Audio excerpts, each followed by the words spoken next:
welcome to another OCD Recovery Instagram Live. I thought I would do a video to talk a little bit about coasting and medication because it's a subject that's often raises the temperature in the room because it's often misinterpreted.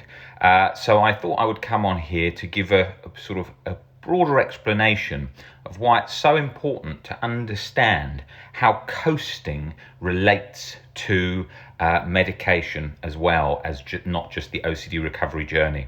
So coasting is a term that I coined to help the OCD community understand that period where you're comfortable enough, you're suffering, but you're sort of comfortable enough going on each day, but the amount of energy needed to get better and improve further it leads to procrastination because it feels like, oh, it's a bit too much at the moment, or so on.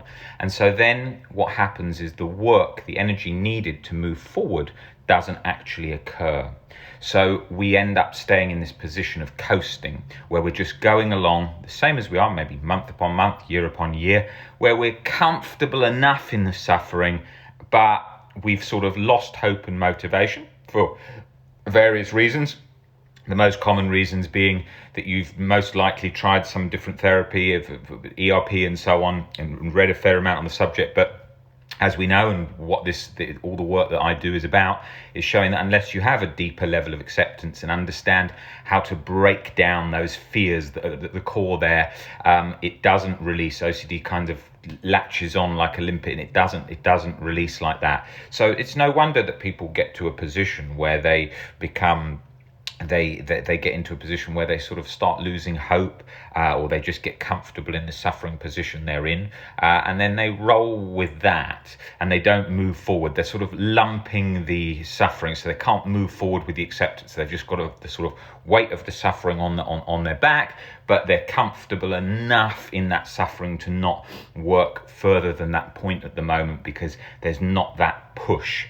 Now, coasting can happen where we've tried a lot and then we get into that position, or it can happen because things around our environment are too comfortable. So most of my job is trying to change those things to encourage motivation and encourage change. And it's the same with like a business or with a job. Somebody has a job that doesn't necessarily require a huge amount of work done. They then get comfortable in that position, so they then won't do more work than that position because they're comfortable in the position they're at.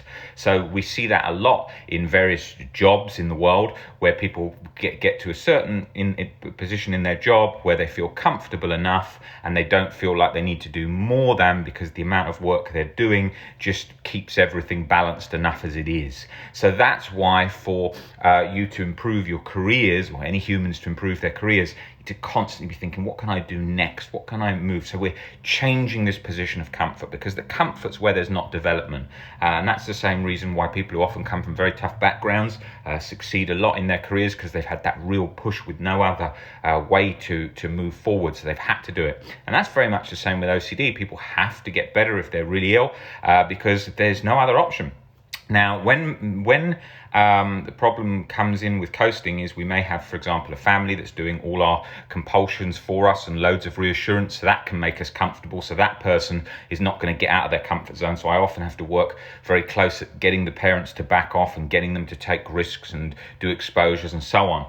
And so you have to change the framework around it, where it's often become too comfortable, maybe never doing exposures, putting them off till another time, always saying I'm too busy, I've got too much on. I mean, 90% of people say that because they don't want to do something that doesn't feel very nice, that isn't very comfortable. Whereas they won't have a problem finding time for Netflix, even if it takes 5 hours a day, because that's more comfortable. Now, all of those things are comfort-based. Watching Netflix, playing computer games, sitting on our phones, they're all comfort, but they don't bring results. So we have to really think about what we're trying to achieve out of our life in terms of results in our career, in our social life, in dating, whatever, and more specifically here in relation to OCD. So with medication, I did a post just a couple of days ago saying that the problem often occurs is that people get onto meds, so they've been suffering really badly, find it very hard to function. They get onto meds, makes a 60% improvement, they get functioning enough, but then they're functioning enough, chronic anxiety and chronic guilt still latched in the background, But to do more work to get out of that position requires a lot more reading, a lot more understanding, possibly a lot more searching for somebody who really understands OCD, which is very difficult, obviously, in the OCD in relation to OCD. As we all know, very few people tend to understand OCD fully, and so those reasons people have given up hope, and so on. So they get sort of into that comfortable phase. Now, with a medication, what you need to look at it as is you need to think, yes, there is no judgment on meds, and there is nothing wrong with taking meds. This is where it often gets misinterpreted. People think that when I say this, that I mean that, somebody who's on meds is weak or whatever. It's absolutely not. I've raised more awareness about meds than many accounts. I talk all about how it takes the edge off, but it doesn't cure. It saves so many lives. Since benzos came out, they I mean, obviously now that they're not a first line choice, but when they came out because of addiction, but when they first came out originally, they were a complete game changer. And then because obviously there was no resources really before then, people would have just been alcoholic or maybe killed themselves due to the intense suffering that was with OCD and very little treatment and so on. So when benzos came out, they were obviously a game changer, but then led to loads of addiction and problems with that. But then SSRIs came out in about 1987, and then when they did, they were obviously a game changer because they weren't addictive and they provided a longer lasting, more manageable relief from OCD and anxiety. Obviously, OCD is kind of different to just anxiety, generalized anxiety disorder in that format. It tends to have more deeper latched things like chronic guilt and so on that latch, and because it's in relation to thoughts and intruding thoughts, the meds will cut the anxiety, but they won't. The intrusive thoughts will sort of protrude like bullets if the person doesn't want to have a thought, because you're always going to be able to have a thought. Like if you're on huge dose of meds, tons of really sort of very high dose of meds, you're always going to be able to think of like a vegetable, like a carrot.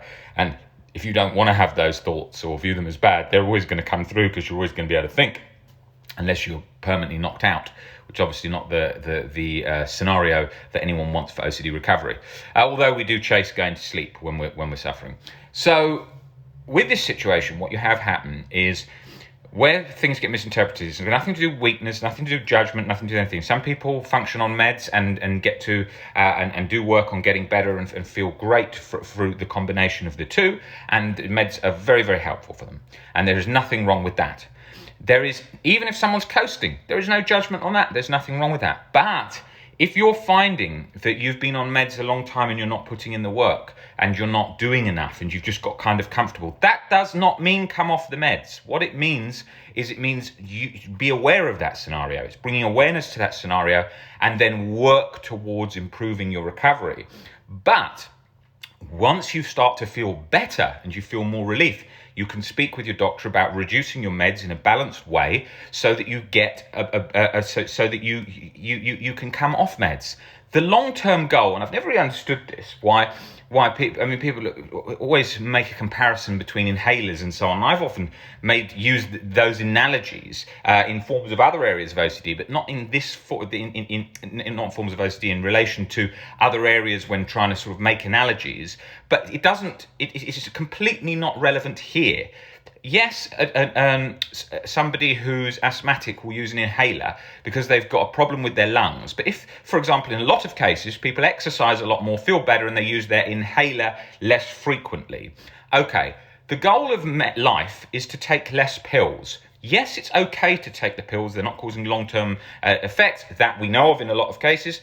But the goal of life should be to be on less pills. And people say, why? Why can't you be on less pills? If you're diabetic or you're on an inhaler, you take an inhaler. Yes, but the goal of somebody who was on an inhaler would to be use it less. And these kind of topics, it always gets misinterpreted where people think, it means I'm weaker because I'm on meds. It's nothing to do with weakness, and it has nothing to do with that. I have to state the facts to make people have an understanding to help people have an understanding of what's going on so that they can make the change. Because you do not want to be on lots of pills if you can avoid it. Most people on SSRIs do not want to be on them. Even if they feel good, and yes, it's helped them a lot, they would still choose to not be on them if they could. So the goal is long-term, and has always been in the medical field, the advice, that's why they do medication reviews, is to aim to be off meds in the long term. But if you're on them, that is not the end of the world. It doesn't matter. There's no judgment on that. But it is better to not be. So we would like to strive towards coming off. Some people, possibly genetic, find it very much more difficult. When they come down on meds, they find it very difficult and they go back. Nothing wrong with that. No judgment. Like I said, possibly genetic, where with them, that the way the OCD is, it just makes it easier for them to be on, say, a low dose of meds. Rarely do I ever see, and I've worked with tens of thousands of people with OCD, rarely do I ever see somebody who needs to be on a high dose of meds long term. Rarely ever. The only reason that occurs is because the person doesn't yet understand how to get under their fears and hasn't learnt that. And so they think that's the lot, that's their life. And again, that also leads to that comfort feeling of just going along and sort of a plateau, because they think, well, nothing's worked. I've tried everything. This is the only thing. And that's where they get to that position. So we have to work towards, as the long-term goal for everyone, yes, the long-term goal for everyone, but not detracting from being on them. There is nothing wrong with being on them. The long-term goal for everyone should be to be off meds. What's wrong with that? That's a healthier choice. But we're saying there is no judgment. If you are on meds long-term, there is nothing wrong. But if we looked at it, it would be better to not be on meds long-term. But if you're on meds, what happens then is people say, well, I'm not doing as well if I'm on meds. I must get off. That doesn't matter. Everyone goes along at their own journey. We're just saying it's advisable. The same as it's advisable to get fit and eat healthier. But nowadays, even if you often say that, people say, well, no, that you can be healthy at different sizes and so on. But I don't want to go into all of that down another tangent. But we are moving towards optimum health within what seems like the direction for a healthier lifestyle. So that's what we're doing, okay? So I think it's very, very important that we look at what we are trying to achieve at all times with the OCD journey. So with the OCD journey, we're looking at trying to stop chronic guilt and chronic anxiety. We are trying to get on as low dose of meds as we can long term, and then with the long-term goal of coming off them. Now, this ranges. Some people come into me, they've been on a very high dose of, this happens all the time. People come in on a very high dose of meds because the doctor has seen the patient coming back into the GP surgery constantly and saying, I've still got these intrusive thoughts, I still feel shit, I still feel anxiety, I still feel whatever. And then the doctor doesn't know what to do, okay, because he's not a specialist in OCD. Most specialists don't know in OCD, don't understand OCD fully, so hence why people get into this position. He then is advised that he needs to up the meds to see if it reduces. Sometimes when you up the meds, it does reduce to some degree, but usually not fully. Let's highlight that. Usually not fully. So then the doctor will increases the medication, the person goes away. Now, all of these other elements of the journey are not seen and not factored in enough. When an OCD sufferer's come into the clinic, then it's not worked. Then they've been put on higher dose meds. They then go home thinking they're treatment resistant, nothing works. So that has to be watched, but that's usually not. So then they may find some relief or they might not. Then they start to think, God, I'm never going to get better, and they start to feel hopeless quickly. So usually, when I speak to them, the high dose, they realise, is not needed as high unless they're getting benefits from that. And then they can discuss with their doctor about reducing that. Usually they see that when they get under fears that it comes down. But at first it's overwhelming and they can't see how to do that, because the main tool that they've got, thoughts are just thoughts, change your relationship with the thoughts, usually is like putting a sticking plaster on a wet wall, because it cuts through. It's just cutting through like a hot knife through butter. It just cuts through, because what happens is that they're convinced I've done something wrong in the past, abuse, harm, whatever, some fear, anxiety conjures up in that way, or mine's different, mine's real, all these things. And it doesn't matter whether things were, even in reality, if things were real, which they're not with OCD, even if they were, it wouldn't make any difference. As the book, on the first book on our reading list by the founder of CBT, Albert Ellis, talks about how to stubbornly refuse to make yourself miserable about anything. So that's the next point. So then they realize they can come down on meds. Then they start to feel better, more confident. And then they reduce at a certain point or come off. And then they think, God, look at how I got into that position. So what happens is an OCD sufferer is going through their life without, say, OCD. They then get into a situation where the OCD comes on, latches like a limpet. Suddenly the whole world feels like it's collapsed. They rush in a panic into the doctor. The doctor gives the meds. The meds don't work. They up the meds. It still doesn't work. They then panic, feel hopeless, and so on. So it's like a big crisis point. So what we have to do is we have to look at that crisis point and try and bring that down. Okay? Now, in the OCD community, whenever you say anything about meds, well, not in just the OCD community, mental health community altogether, it does tend to raise the temperature in the room. So I always try and highlight with my posts a great amount of detail behind what I'm trying to say. Whenever I post anything, I have to think about it a lot, but not too much because of OCD, for obviously I have to take a risk. You're never going to get it perfectly right. In this day and age, if you put up a tweet, someone will say, I disagree with no reason behind what they're disagreeing with, just to make a statement as if that carries some weight, which it doesn't without any reason. And so that's sort of what social media comments are often like. 90% agree with a post. The most of the comments are the 10% that disagree, usually with no evidence. But obviously, if there was evidence, we'd review that and we would say, well, that doesn't sound like a good idea. Maybe we phrased that wrongly. Maybe we should adjust that.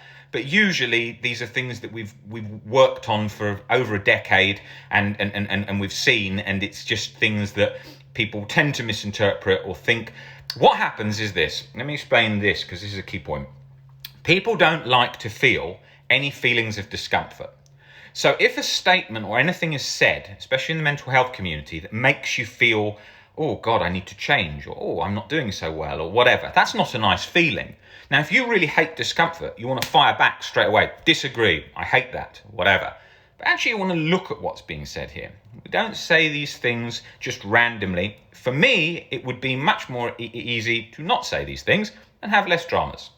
And it would be also very easy for me to have an account that just says things like this. Let me give you a demonstration. If I put up a post that says, keep working, be positive about mental health, that'd probably get 5,000 likes because it's very bland, very broad, and so people would like it. But that is not going to lead to OCD recovery. There is thousands of those posts, and that is not what we're doing it for. We're doing it to make the best chances for someone to recover. Whether people disagree, like it or not, it has to be done, and that's the road. Then the next thing with what we're doing is, if I wrote a post that said OCD is shit or hell, that would get 10,000 likes because there is thousands of people online that hate having OCD, and that kind of post resonate with them. Hence why forums in the past used to be primarily places where everyone went and said, my OCD is the worst. No, mine's worse than yours. Oh, have you had this? Oh, you poor thing. I've had that. You've had that. You've had that. And it was that for years. And that's what kept me stuck and thousands stuck. So when I built our Facebook group, I wanted a community that was productive, that was moving towards recovery. We are not acknowledging that OCD is very challenging when you're stuck.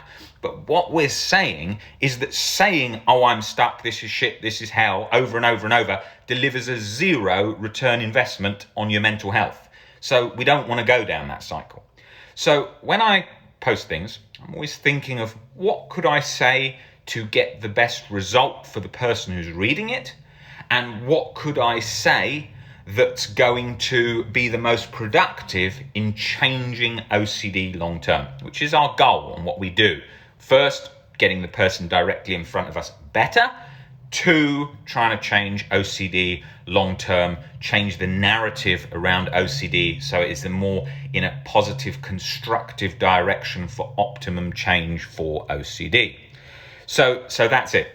Now, I think you've got to have a think with all these things in your journey, think in your life. You've got to think, where am I too comfortable? Where could I make change? You've only got to look at where the most change happens. The most change happens when we have to make change. Those, like when I was so bad I could barely function, the most change. Where in careers or work or whatever, where you really needed to make a shift and change to grow or to adapt, that's when you make change. So every day you should be thinking about your life. What can I do to make change so that I'm not too comfortable? The comfort traps are the Netflix, the computer, the sitting there, just getting comfortable. That isn't going to be the life you want. You're not going to look back at your life, most likely, maybe you will, and think, I'm so glad I spent 6 hours a day playing computer games and watching Netflix. It feels comfort when you're struggling with OCD, and it's understandable for a certain period of time. But these comfort traps are what suck away progress and suck away in life, careers, mental health, relationships, the whole lot. So we have to think, how can we make ourselves uncomfortable so we make change? Every day is the start of a new day, and think of it as a new life, and that's where we make change. Okay, when I started working with OCD a long time ago, I didn't ever really want to be on social media or be sort of in public at all. I wasn't really interested in that. And there was so many sort of very bland sort of life coaching stuff all over the internet, and so I thought, God, I don't want to be anything like that. And the disorder that I'm working with will have to cross over into social media where there will be a lot of that. And so what we do, we know OCD, and we don't want to ever be like that stuff. And so I thought to myself, God, this is going to be tricky. And I thought, well, it's focus on what you're doing and what you specialize in OCD, and people will see the difference between all of that stuff that's on there. Now, there's nothing wrong with the fact that there's so much motivational stuff out there, but often so much motivational stuff is very loose in terms, and it's very bland. So it's sort of like, think positive, look in the more in the mirror each morning, say some positive affirmations, law of attraction sort of stuff, and the secret book, and go with believing the universe will give you everything, and sort of being overly positive and all this stuff. And there are some important elements in a lot of those things, and some of those things are helpful, but a lot of it is just sort of this very bland that doesn't make productive change. And so you see a lot of that. And then people, especially today, it's a lot more like people sort of imagine they can live to 300 or will exercise more and eat better and like they're invincible. And often this actually produces the opposite. When an OCD sufferer is trying to do this, they think, God, well, I'm exercising, I'm eating healthy, I'm getting up, I'm distracted, I'm doing all this, but it's not going. Well, this is because it's a very specific thing. It's not a thing where just because somebody else can do mindfulness or go on a yoga retreat or eat a certain diet, doesn't mean for OCD, this sort of anxiety mechanism is going to release because of that. Some of those important features will help, but they will not break down that sort of combined mesh of anxiety that's in our head, keeping us locked, that we're learning to sort of to pull back from. And so I think that's really important. And so so with us, we are looking at focusing on primarily what we can do to change OCD. So look at your life like this. You have OCD. That's the thing draining the most energy. So you're looking to get better from that. The other things that we put in change for life structure and everything are very important too, and they all come together. But as we bring all of this together, then we're looking at the focus on is bringing OCD down. Once OCD is down, everything else sort of comes back better, but we don't wait for that to go. So that's the main focus. That's the main thing that we're looking at, okay? Now, with the broad sort of let's just say mental wellness community, what happens is people often speak negatively of medication because they believe in sort of healthy eating, exercise, but that's not factoring into a disorder like OCD that was once in the past, not today because of all the treatment that exists, was considered by the World Health Organization one of the 10 most debilitating diseases to live. Not disease, yeah, but you get the spectrum without making it seem more scary than it is. It was then rated one of the 10 most debilitating. So when we all know how debilitating OCD is, it really taxes the body hard all day as you're going along. So it feels very much like that. So with OCD, you want to be looking at, hey, I've got something that's not that easy. I've got something that's a bit difficult to work with, and I'm working to get better from that, okay? And I realize this isn't going to be the same as someone who's just trying to get better from a little bit of anxiety or whatever. There's a big difference, like with my post yesterday where I was relating a sort of a big wave as being the just anxiety and the tsunami being the OCD.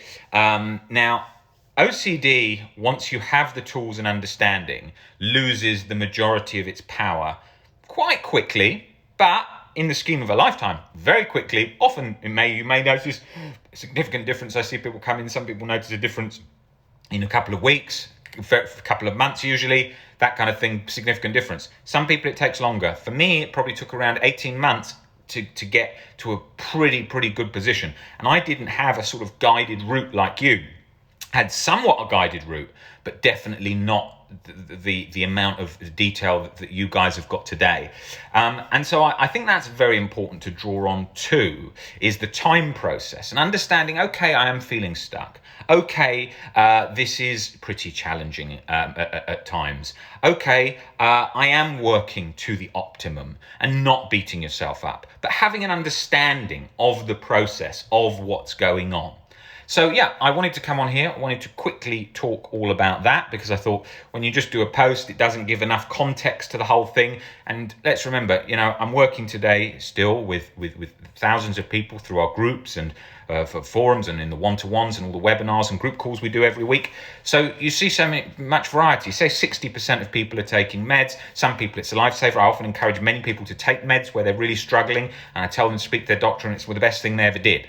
And then others coming off meds was one of the best things they did. But only those are decisions that are balanced and weighed up by the doctor and with my input on how I think the person's thinking. And so you have a mixture of this balanced approach to move towards the optimum. And what happens with all these things is people tend to make rush decisions, especially in you see it very much in moments of where people are in distress. They will rush to take medication, or in a period of not liking the medication, they will rush to come off the medication, specifically in relation to certain side effects. So somebody who's not on meds, who suffers from insomnia, may in a panic rush into the GP service. Somebody who's on medication and has a side effect may rush to come off the meds. So everything has to be done with a balanced approach. Everything has to be done through a step-by-step plan. Obviously, you don't want to be stopping meds suddenly.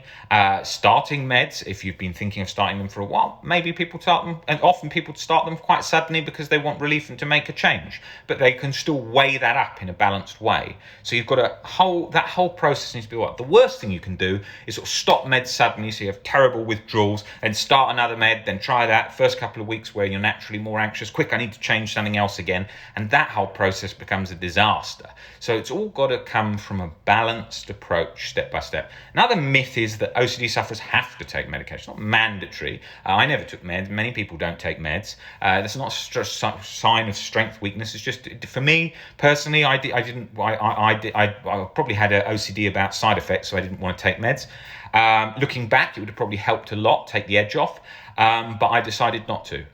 Nothing wrong with that. A lot of people have the same reasons. And a lot of people have reasons for taking meds. There's no judgment either way. And so I have very good friends who are, I have a couple of very good friends who are very big motivational speakers, and TED speakers, very famous for that. And some of them take meds still, and they feel great overall, but they still take meds. Nothing wrong with that. Doesn't matter. What matters is quality of life. Who gives a shit about a weighing up game of I'm better this and I'm better that because I didn't this, didn't that? Who cares? It's about quality of life. It's about improving that. And even if your quality of life is not that great, we can work to improving our perspective of that. There's people who've got terrible pains in their body from diseases or whatever that are happier than people with so much better health. So there's such a mixture of things that can happen to us in life, and it's all about changing perspective. Perspective is everything. That's what we work on all the time. In the webinars and the groups is trying to really changes in perspective as best we can. And in the one-to-ones specifically, really getting in there and looking at the particular things that are keeping that person stuck and how we can change perspectives as best we can to help them stop that chronic anxiety and chronic guilt cycle. The chronic guilt cycle is often missed or not spoken about in the OCD community. It's always focused on anxiety, but chronic guilt was more of a problem for me for many years than was the anxiety. It was the chronic guilt from the false memory real event OCD. Guys, great to see you all on here. I will be back on here soon doing another question and answers, which I haven't done today, but I will be on soon doing a short question and answers. Instagram Live. I will see you guys then. Take it easy, guys.